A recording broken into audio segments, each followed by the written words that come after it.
президенти Тоҷикистон Эмомалӣ Раҳмон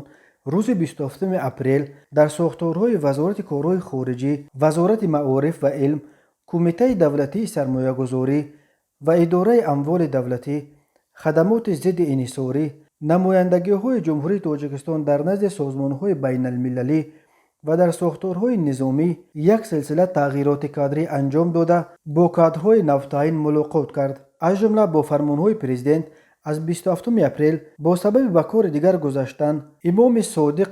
Ашурбойзода аз мақоми сафири Тоҷикистон дар Узбекистон, Маҳмадаминов Маҳмадамин Бозичаевич аз мақоми намояндаи доимии Тоҷикистон дар Созмони милал озод карда шуданд. исми сафири нави Тоҷикистон дар Тошканд ва ҳамчунин ба кадом кори дигар гузаштани Маҳмадаминов ҳанӯз маълум нест, вале дар иттилои расмӣ гуфта мешавад, ки Ҳикмат Ҷонибек Исмоил бо фармони президент намояндаи доимии Тоҷикистон дар Созмони милал дар Ню-Йорк таъин шуда, Содиқ Имом, Шерализода Шараф Аҳмадҷон ва Фарҳод Салим писари Абдулмаҷид Достиев, ки то кунун сафири Тоҷикистон дар Амрико буд, бо қарорҳои ҳукумат муовини вазири корҳои хориҷии Тоҷикистон таъин шуданд. ҳамчунин бо фармонҳои президент Давлатзода Муродалӣ Исмат ба сабаби ба нафақа баромадан аз вазифаи мудири маркази исломшиносии Тоҷикистон озод карда шуда,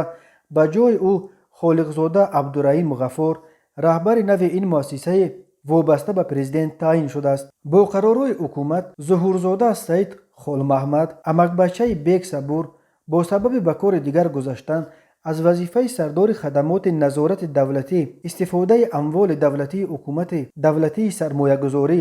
ва Идораи амволи давлатии Ҷумҳурии Тоҷикистон Музаффарзода Дилшод Музаффар ва Зайдулло Мусозода аз мақоми муовини аввал ва муовини сардори хадамоти зидди инҳисорӣ Аҳмадзода Орзу Ҳусейн аз вазифаи муовини раиси Кумитаи давлатии сармоягузорӣ ва Идораи амволи давлатӣ ва Назири Латофат Қаҳор бо сабаби ба нафақа баромадан аз вазифаи муовини вазири маориф ва илм озод карда шуданд. Аҳмадзода Орзу ба ҷои Саид Зуҳурзода роҳбари нави хадамоти истифодаи амволи давлатӣ таъин шуда, мудири мактаби рақами 34 шаҳри Душанбе Ғанизода Гулчера Самӣ, муовини вазири маориф ва илм Зуҳурзода Саид Холмаҳмад Амакбачаи Бек Сабур ва Мирзо Хуршед Файзуллозода, яке аз нафарони хеле наздик ба шаҳрдории Душанбе Рустами Эмомалӣ, мутаносибан муовин ва муовини якуми раиси Кумитаи давлатии сармоягузорӣ ва Идораи амволи давлатӣ таъин шуданд. ҳамчунин бо қарорҳои ҳукумат Қурбонзода Сафаралӣ Нуралӣ, муовини якуми сардори хадамоти зидди инҳисорӣ Солеҳзода Ширин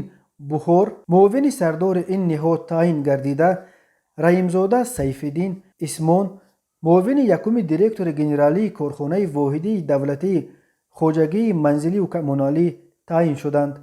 ҳамчунин бо амрҳои президент Шермаҳмад Раҷабзода, ки яке аз тарҷумонҳои доимии Эмомалӣ Раҳмон аст, бо сабаби ба кори дигар гузаштан аз мақоми муовини сардори хадамоти протоколии президент ва Муҳаммадшариф Бобошоҳзода аз мақоми муовини шуъбаи амнияти иттилоии котиботи шӯрои амният озод карда шуданд. бино ба гузориши хадамоти матбуоти президенти Тоҷикистон Эмомалӣ Раҳмон дар мулоқот бо кадрҳои навтаиншуда аз вазъи имрӯзаи мураккабу печидаи сиёсиву иқтисодии ҷомеаи ҷаҳонӣ, пешгирии панҷшавии ақидаҳои ифротгароёна ва тағйирёбии иқлим ёдовар шуда, таъкид кардааст, ки онҳо бояд аз манфиатҳои миллӣ ҳимоят карда, дар мақомҳои худ бо виҷдони пок ва бо садоқат ба арзишҳои миллӣ хидмат кунанд